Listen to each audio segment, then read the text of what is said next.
paranormal. It surrounds us. It's everywhere.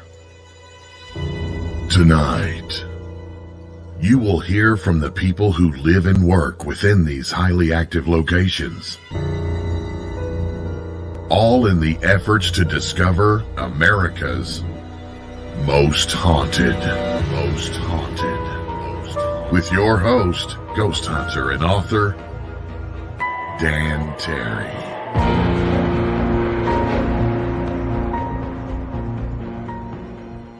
Good evening, boys and ghouls. I am Dan Terry, your ghost host with the most haunted, right here on the UNX Network.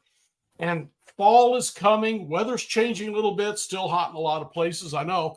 But there's just a feeling in the air that our favorite time of year, Halloween, is coming quick. And I'm really excited about it. There's so much going on. There's so many people we need to talk to.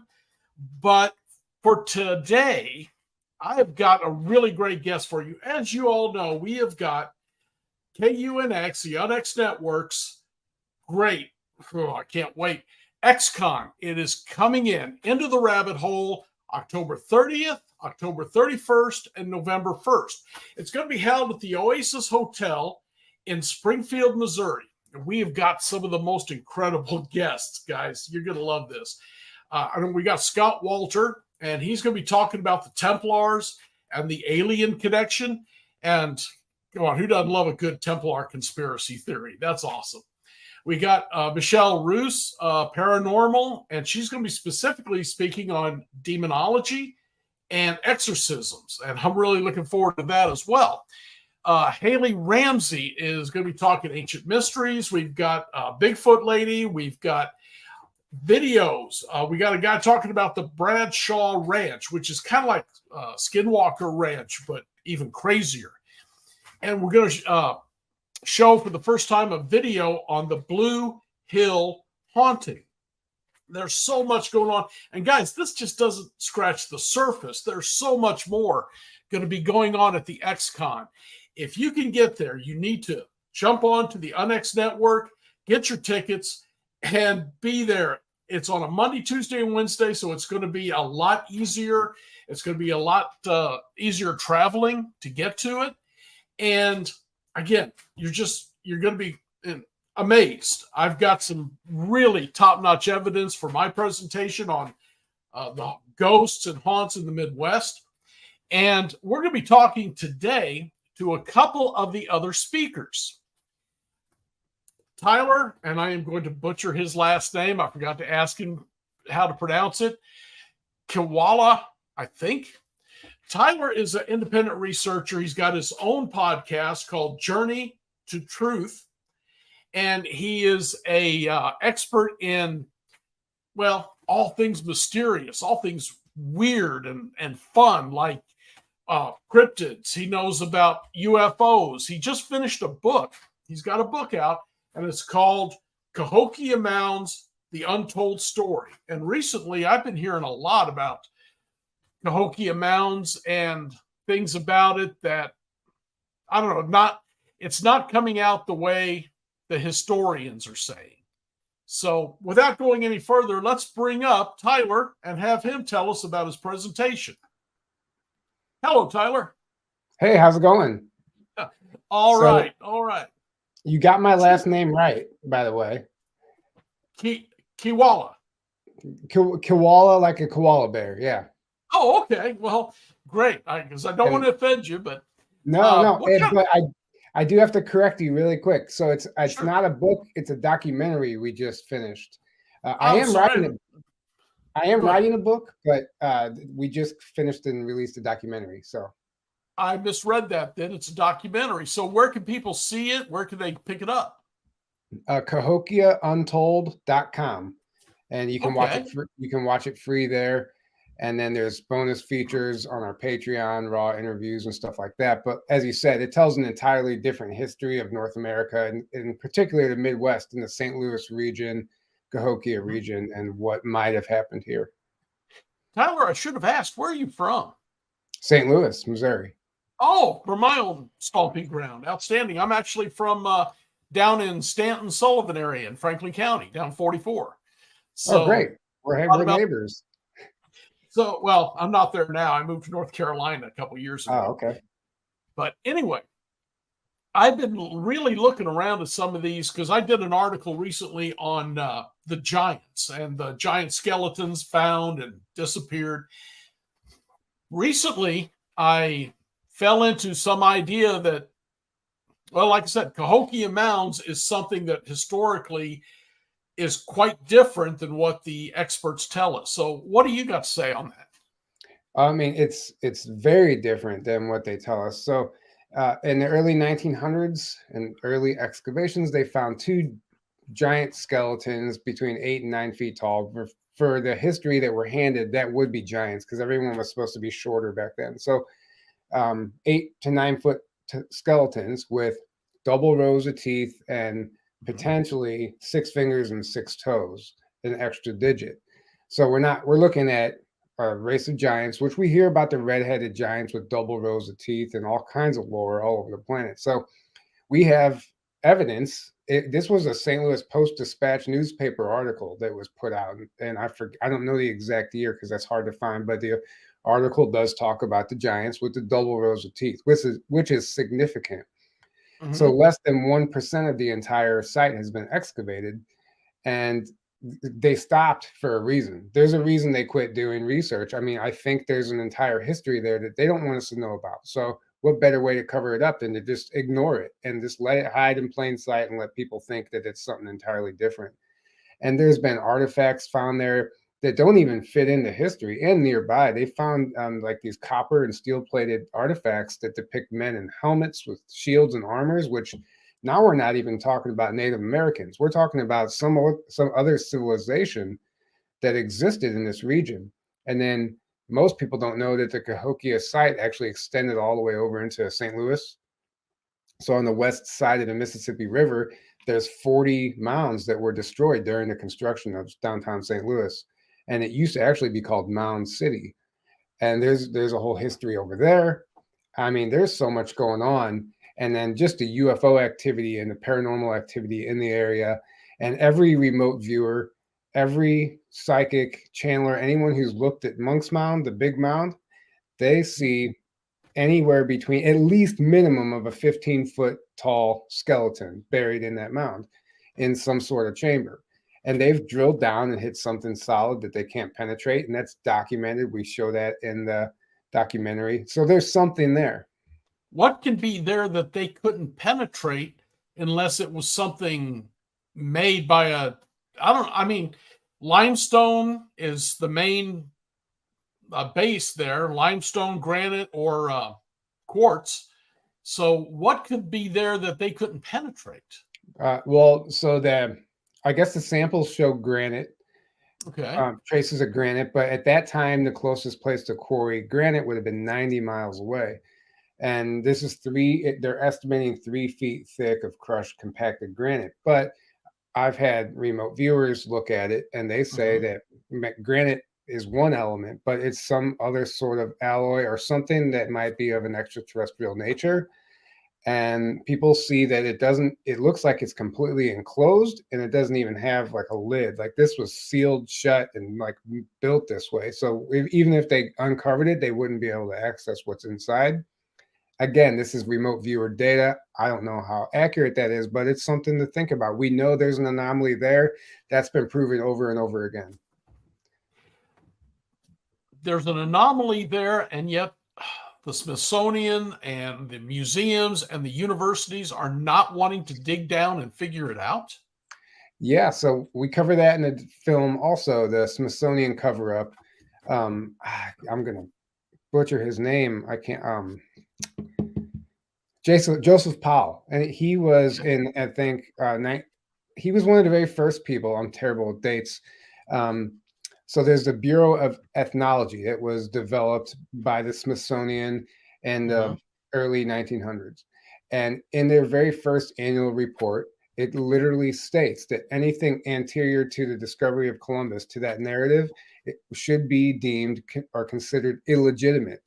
So any evidence that went against the story of Columbus was to be deemed illegitimate by the Smithsonian. So Oh, in their gosh. first annual report, it's in writing that they're already covering up anything that doesn't fit their narrative. Hmm. And that includes giants. We had a case down in Steelville, Missouri. I'm sure you've been down there on the Hoosill River and Merrimack and all those down there. About 1905, a young man found a, was a 8 or 10 foot long skeleton in an old cave. They ended up laying it in the doctor's hallway in his office for several weeks until the Smithsonian got hold of it and claimed they never received it or it got damaged. There was several different claims, but no one knows where that went to now. And I've been reading that over and over again in my research. Smithsonian's grabbing this stuff and it seems destroying it. Either, yeah, I've heard that they dump it into the ocean, burn it, destroy it. Maybe they hide it in their basement or Vatican catacombs or something. Who knows? But there is evidence, overwhelming evidence, of a huge cover-up that's been taking place for a very long time. Mm-hmm. The Cherokee legends up here in North Carolina, in fact, in a mountain very close to me, discuss the Moonite people. And in some instances, the Moonite people are also identified as red hair and white skinned with vision problems. Could this be related? I've heard them as giants. I've heard them as dwarves. I've heard both as well. There's a guy, man, I wasn't ready for the giant subject today, so I don't have the names at the top of my hand, but we interviewed him, Floyd Willis. He wrote The Giants of Lovelock Cave, and he covers all the giants in North America, but he also covers the Moonite people in that book as well.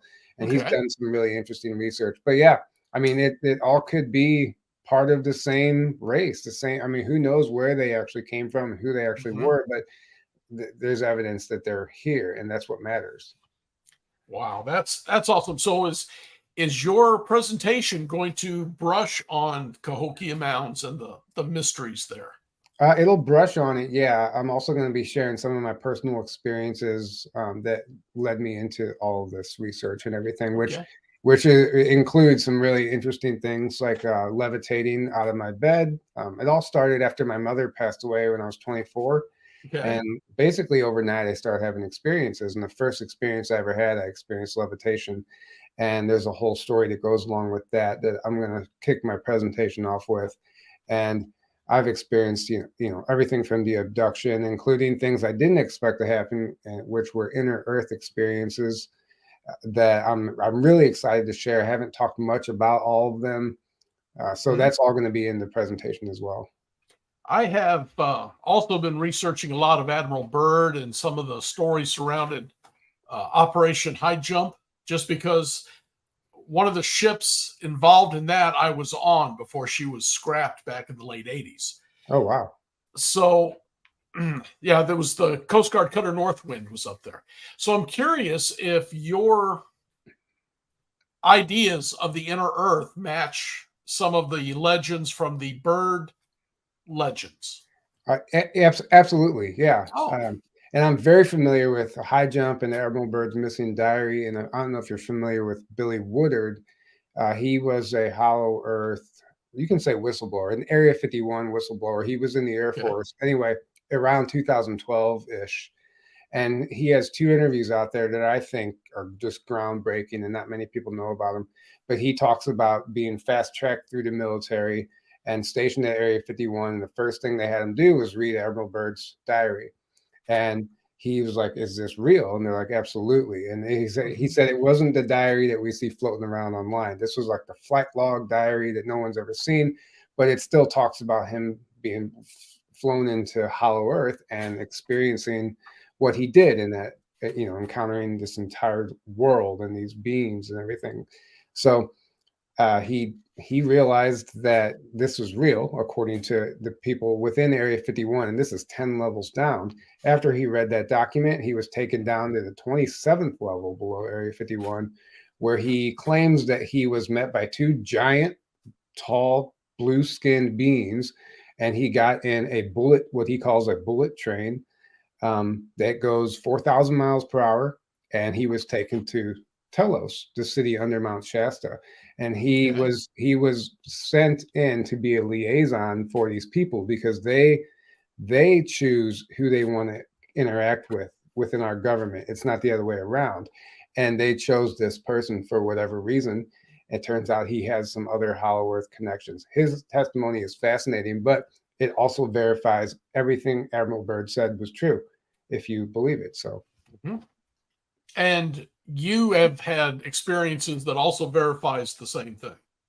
Absolutely. I mean, it doesn't prove the Admiral Byrd thing, but in my opinion, it proves that there's a civilization beneath our feet, undeniably. I want to share all that for the presentation. So, if you want to know more about that, you have to come to the conference.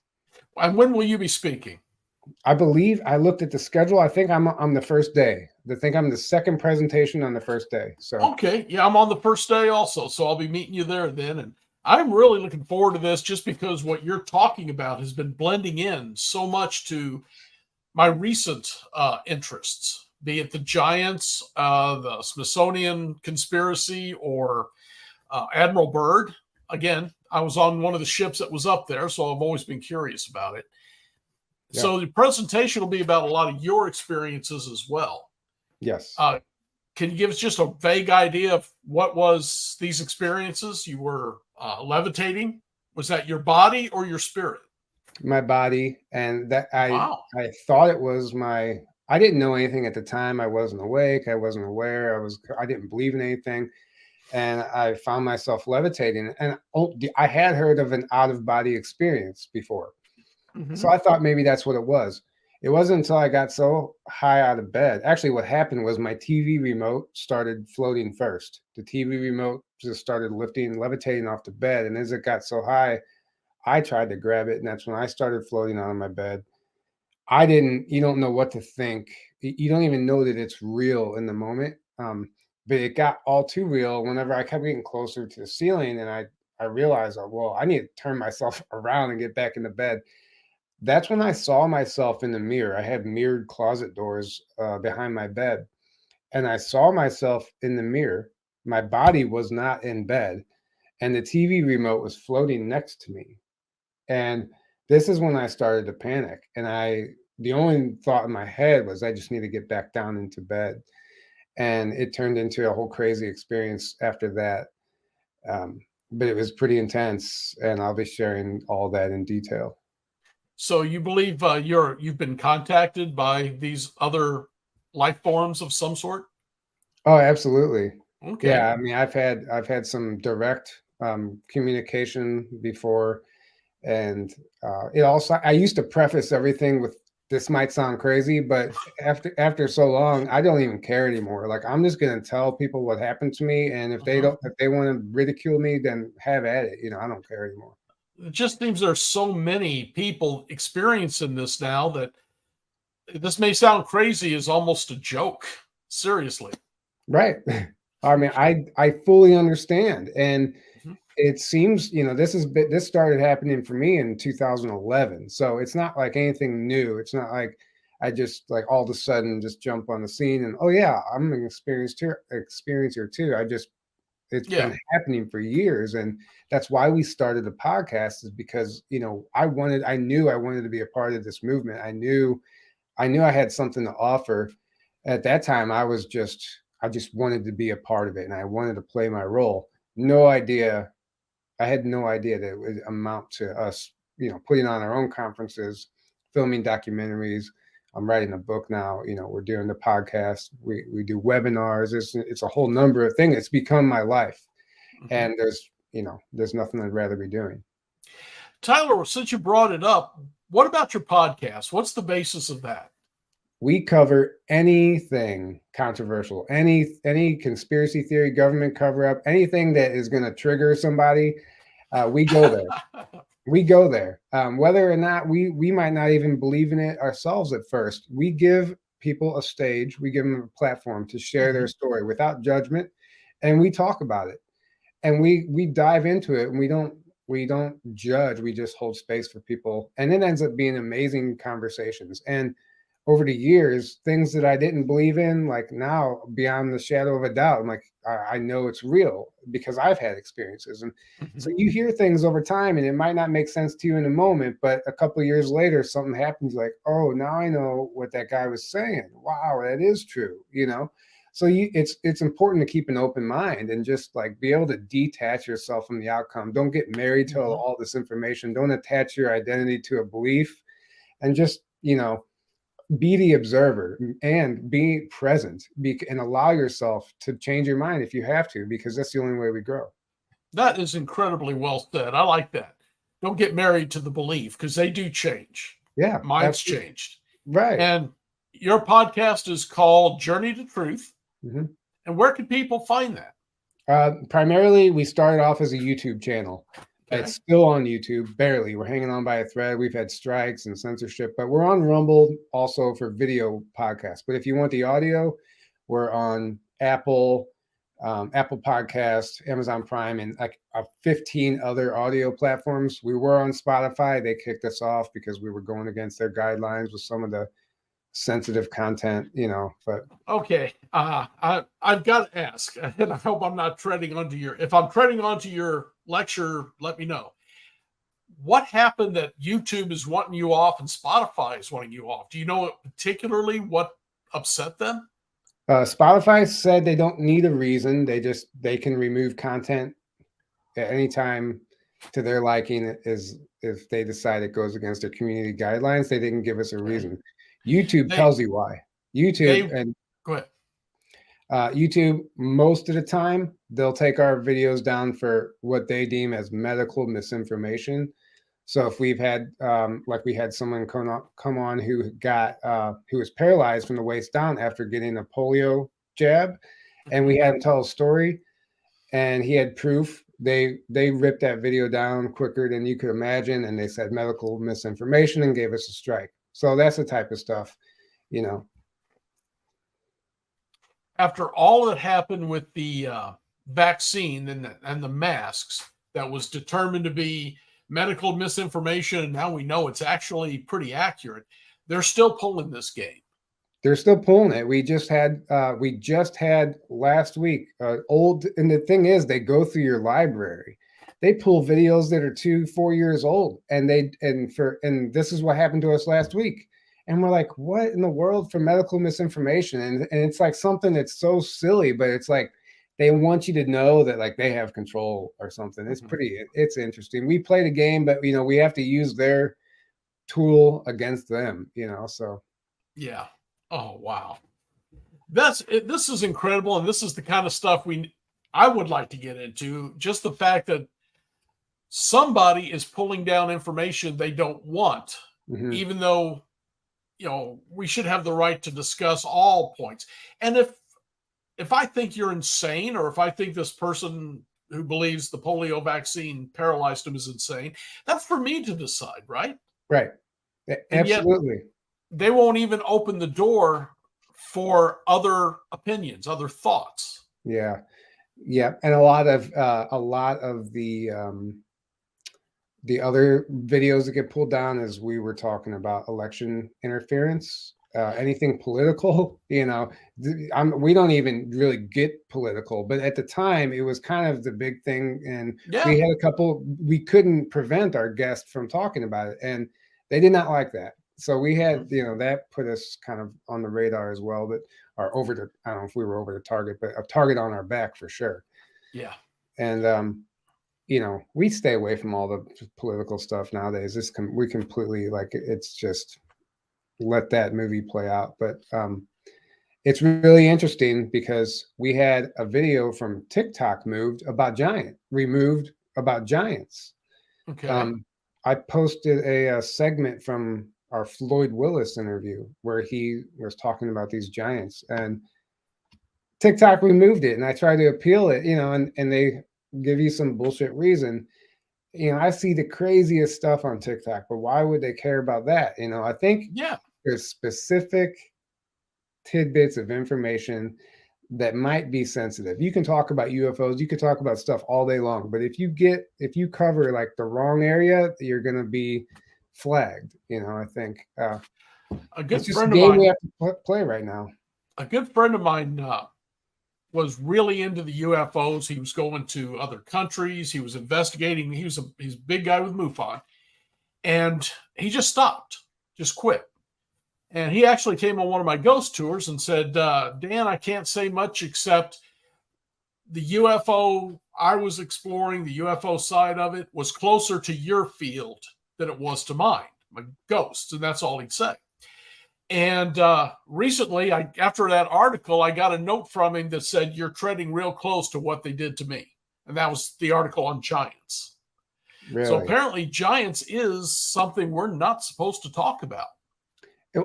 Because it shatters their narrative. It shatters our history, and it demands to be rewritten if it's true. And that means they have to remove Columbus from the textbooks. They have to do a whole number of things and that they're not ready to do, because at the end of the day, we can get into however deep you want to get into, but we're all being programmed and manipulated to believe certain things that aren't necessarily true. And that's what we're discovering more and more every day. Okay. Well, Tyler, I am really looking forward to your stuff. Just talking to you right here has been intriguing as hell. And we'll see you at the XCon on October 30th, right? I can't wait. I can't wait. I'm super excited, and I'm grateful to have the opportunity to present. Well, thank you. Excited to meet you too. So, Tyler Kiwala, got it, independent researcher, and you created the video of Cahokia Mounds, The Untold Story. Thanks for coming on, and we'll see you in about a month, I guess. Yeah, sounds great. All right. Take care of yourself, buddy. Thank you. So, like I said, other friends of mine have been running into this censorship, and it seems to happen whenever they're questioning history. And I've found so many old newspaper articles about finding large skeletons. They can't all be fake. So I'm really looking forward to Tyler Kiwala, and he has Journey to Truth podcast. He'll be at the XCon October 30th. And guys, if you miss the XCon, you're missing a lot. And I'm going to run off here and pay the bills real quick, show a few things. Then I will be back with my next guest, Dr. Maureen Richmond. So you stay tuned. We'll be right back.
It's almost here, ladies and gentlemen. The UNX Network Year 2 anniversary at XCon 2023. XCon is being held this year from October the 30th to November 1st at the beautiful Oasis Hotel and Conference Center in Springfield, Missouri. Top speakers include host of America Unearthed, Scott Walter, plus Haley Ramsey, Sev Talk, UNX's very own Maureen Richmond and Dan Terry, Mindy Toutfest, Harriet McFeely, Forrest Crawford, and many more. And they're all coming to deliver new information on topics like UFOs, alien encounters, cryptids and ancient secrets, and real hauntings from the afterlife. Join us for the film premiere of A Haunting in Blue Hill. And don't miss the Mad Hatter Paranormal Halloween Bash, Banquet, and Costume Contest on All Hallows Eve, October 31st. So join us as we close out the 2023 conference season. Info and tickets are available now at unxnetwork.com. That's unxnetwork.com, and we'll see you there. And I can't say it any better than Race just did, guys. You've got to get to the XCon. The guests that Margie has brought in are just simply outstanding. And let me start with another guest here. Dr. Maureen Richmond is a MUFON researcher. She's a professional astrologer and the host of one of our newest shows on X Network, StarSpeak. So let's bring her on, talk a little bit about what she's going to be telling us at the conference. Hey there, Hello, Dan. Maureen. Hi. Glad to finally meet you face to face, Thank you. so to speak. I was Tell us listening. about yourself. Well, I'll be happy to. Yeah. But first of all, I want to say I was listening in on the Tyler Koala interview segment, and really can relate to this notion of forbidden knowledge, verboten. We're not supposed to go into certain areas. And that's really the truth about astrology, which is my specialty. And it's been the truth about astrology for several centuries. Wow. Astrology was once a respected form of knowledge and relationship with the universe, but that all changed in the scientific revolution.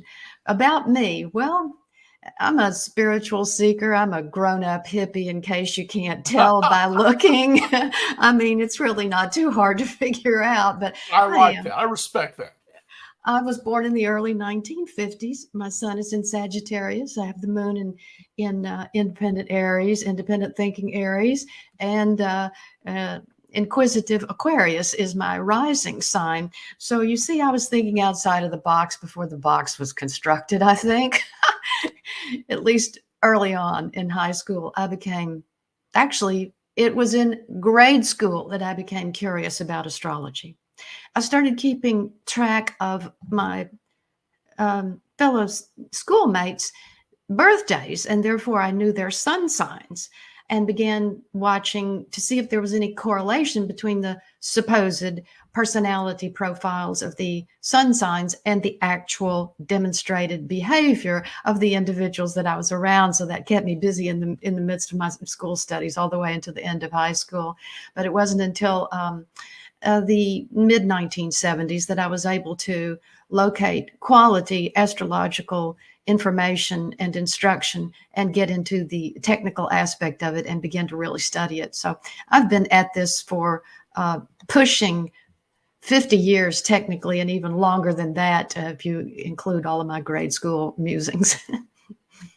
So astrology, while I have to admit I do not understand it, I remember the famous, Gene Dixon and some of those people from back in the 70s were making very good livings at this. They were in lots of newspapers. What is the basis of astrology? I know it's about the stars. That's about the extent of it. That's exactly what most of the public thinks. And of course, there's a perfectly good reason why. ASTR is a root word meaning the stars, asters, asterisk, a star-like. So yeah, ASTROLOGY looks like the study of the stars. Yeah. The astrological system or science or art, if you will, did begin with sky observation. It did, which included the stars. But here's the news flash. When it comes down to actually working with individual persons and world trends on the face of the earth, we actually deal with the planets in the solar system as archetypes drawn from ancient myth, much more than we do the stars. Now, there is a branch of astrology that deals with what is called the fixed stars, and those are the stars farther out in space that seem to keep their positions. But for the most part, the actual daily nuts and bolts activity that an astrologer deals with is the placement of the sun, moon, Mercury, Venus, Mars, Jupiter, Saturn, Uranus, Neptune, and yes, Pluto. We still use Pluto in their respective locations in the zodiac, which is different from the visible constellations. That's a news flash too. Yeah. I know, yes, constellations are out there, and they are really results of the human imagination. You know, we see these things in space and we decide they look like certain things, and they've been named for objects and animals that reflect human experience. These constellations farther out in space that we perceive to be related to each other, or these star groupings that we perceive, are of varying sizes. Pisces takes up an enormous amount of space on the celestial globe. Aries, a little tiny bit. Libra, a little tiny bit. And there's everything in between. So that is one of the early systems that was used for measurement of sky observation back in ancient times. But pretty soon it became evident that it was difficult to locate the moving lights in the sky, which were planets, against that irregularly shaped frame of reference. And so came into existence the zodiac of signs, which are 12 exactly equal 30-degree segments of the circle of space around the Earth, with the fiducial or tie-down points located at the equinoxes and the solstices. Okay. That's what astrology is. It's a measurement system based on the equinoxes and the solstices, which were sacred days in the ancient pagan calendar. Okay, now don't be offended, but I'm just going to ask him a couple of questions just for my own knowledge. And I know how Hollywood has treated ghost hunters, so I understand. Pardon me. But the way they portrayed them all these years is the hippie girl who could look at someone and say, "Oh, I see you're a Pisces." And does that work? Can you look at someone and say, "I know what your sign is," or where you were born under, or however you word that? That particular portrayal of the astrological functionality is a good thing to ask about. It's a conflation. What you described right there is a conflation of psychic capacity and astrological knowledge. Not all astrologers are psychics. Not all psychics are astrologers. Astrology is a terribly mathematical thing. You have to deal with exact degree positions for the locations of the celestial bodies, and read reference books such as the Ephemeris, or get it off of the computer. Psychics don't have to do that. They deal with impressions coming into their minds or third eye or wherever, their heart chakra, wherever it might come in. And I'm all for it, but it's a completely different method of getting information than what the astrological practice is all about. Okay. Now, can I detect bits and pieces of people's charts by looking at them? Sometimes, yes. I've had some spectacular dead hits. I've had some what appeared to be tangential misses. But, like, for example, I can tell you this. I remember once when I was in college. This is funny, so you might enjoy this. There was this cute boy sitting next to me, so I was looking at him, and I'm trying to figure out what his astrology was, and I decided that he was an Aquarius, because that's good for my chart, So, like, okay, he's an Aquarius, he's gonna. So then I asked him his birth date. It turned out, no, he was a Capricorn, but when I looked up his birth date in the Ephemeris, he had Venus in Aquarius. Sun in Capricorn, but Venus in Aquarius. People oftentimes look like their Venus signs. Mm-hmm. So, I've been known to think that people were what their Venus signs are. Sometimes people look like their moon signs. Okay. And I have no grasp of any of that. So I look forward to what you're going to lecture about. And what is your topic on this one? Well, it's the topic is the astrology of ufology and paranormality. Okay.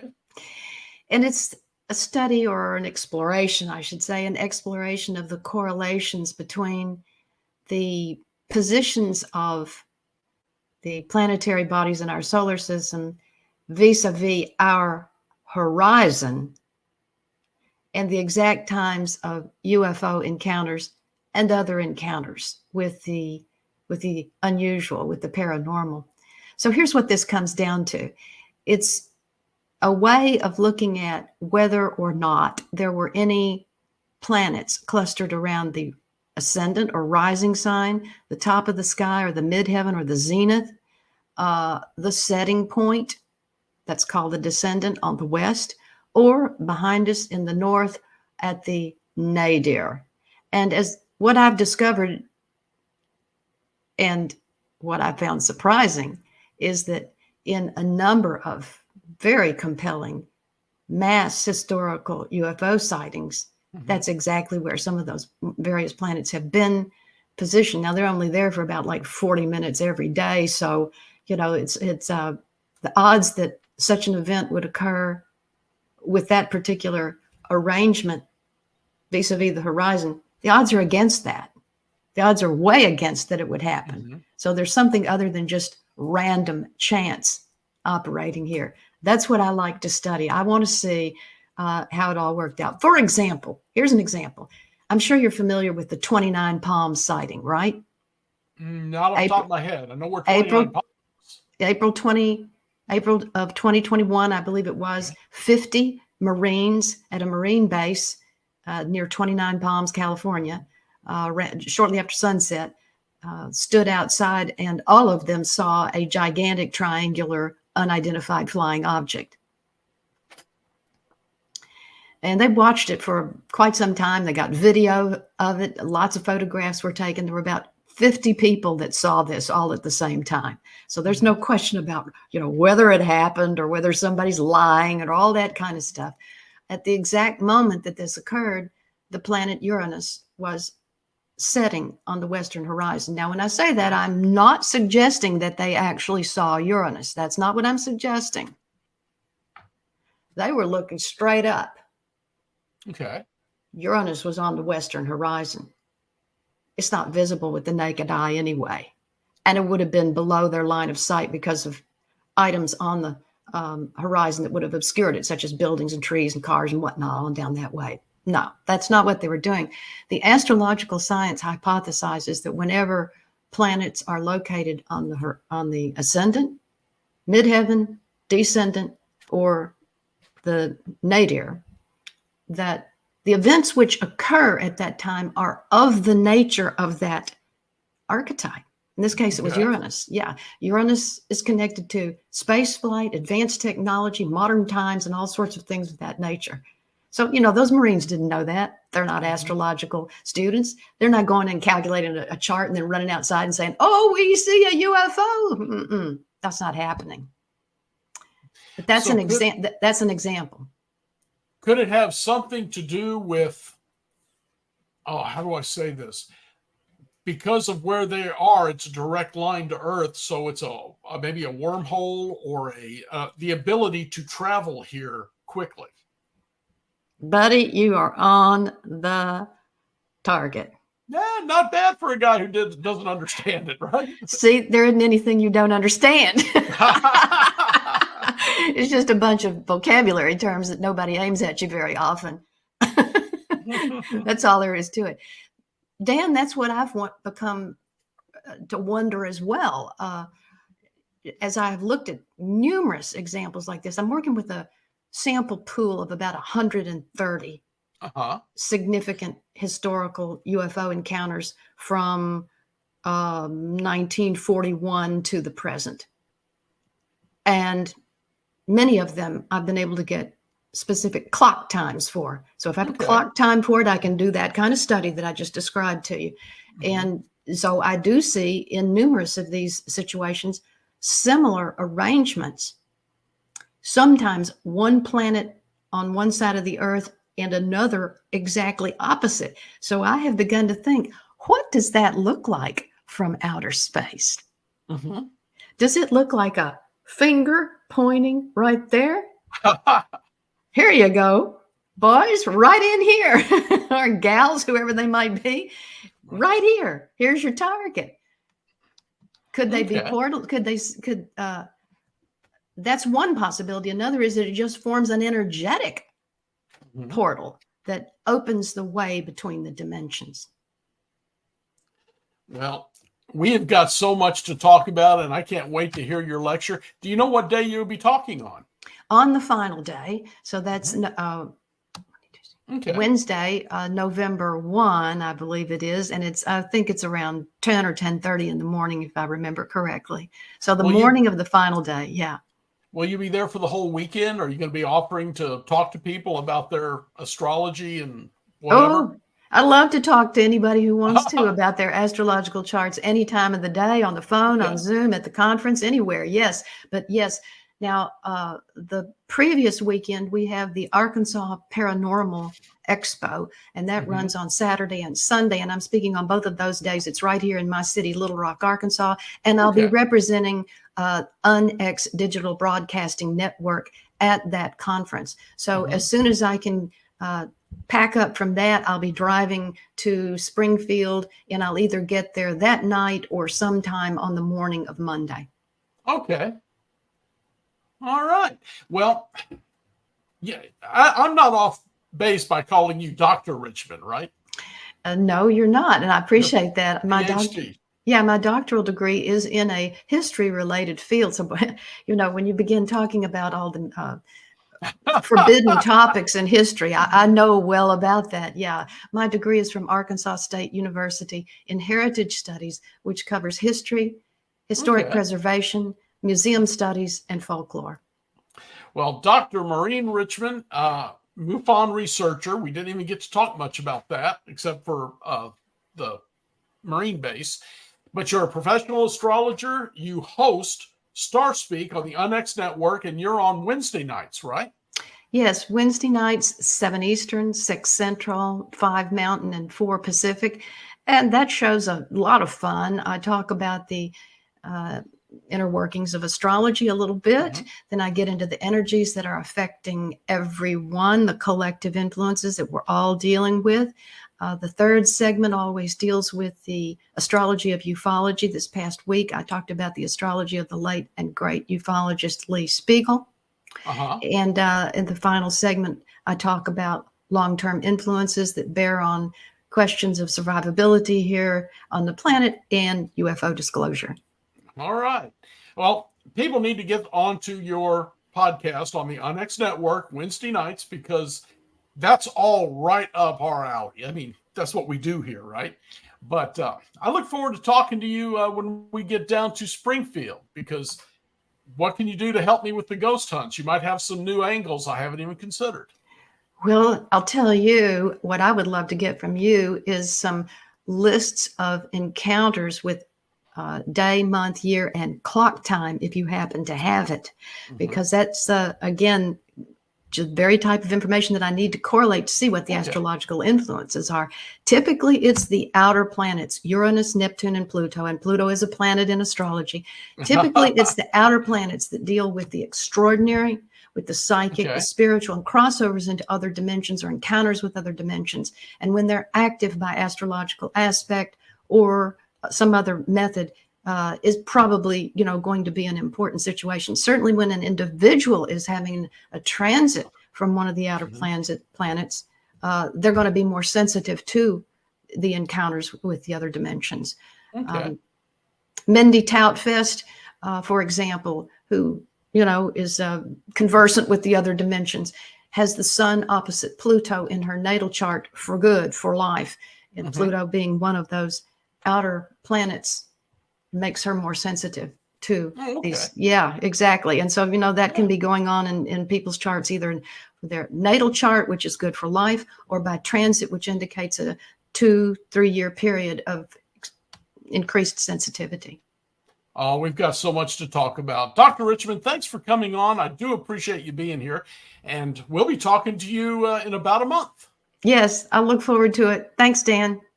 Thank you. Take care now. That's 2 of the many, many people we've got coming to talk to us. This is going to be incredible. The XCon, again, Margie has brought the best of the best. And like with my bringing in the guests who do not have their own TV show. She's bringing in the real experts that you don't get to see sitting at home and watching the History Channel or whatever channel, Travel Channel, whatever. You're getting to meet the experts you don't get to meet often. And between the history, the forbidden history, and Dr. Richmond talking about the astrology side of ghost hunting, I'm going to be excited to be there. And I think you will too. Get on the UNX Network, unxnetwork.com. Go down a little bit on the opening page, become a free subscriber. It's really easy. Once you're on that as a free subscriber, you can get a discount to come to the UNX XCon. So jump on, get with us, meet us, find out that we're all really good people that want to talk to you too. And stay spooked, okay? Good night.